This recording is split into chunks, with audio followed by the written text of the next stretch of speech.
la question. Tout d'abord, je tiens à féliciter le chef de l'État pour cette communication qu'il a accepté de livrer au peuple nigérien. Et dans cette communication, la partie que vous avez expliquée tout à l'heure est une des grandes parties, est une des grandes attentes du peuple nigérien, c'est-à-dire que les départs des forces françaises du territoire nigérien. Comme vous le savez, nous, en ce qui nous concerne, nous avons compris une chose, que l'État qui soutient les terroristes à travers ses forces militaires, c'est l'État français.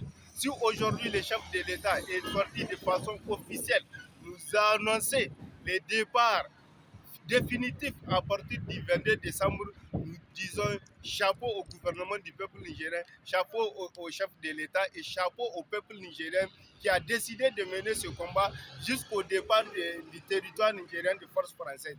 Et cela est important d'autant plus que nous avons compris que l'aîné de notre problème, l'aîné du terrorisme, c'est la France. Aujourd'hui, depuis qu'ils ont annoncé leur départ, nous avons senti que le terrorisme a baissé dans notre territoire et même dans l'espace sahélien. Donc ça veut dire que si aujourd'hui il quitte, c'est vraiment un ouf de soulagement. Le peuple nigérien, ce qu'il lui reste à faire maintenant, c'est de créer les conditions d'armer nos forces de défense et de sécurité pour assurer l'intégrité de notre territoire. Parce que nous ne pouvons pas continuer à quémander et à attendre assurer notre sécurité avec les mêmes acteurs qui soutiennent le terrorisme.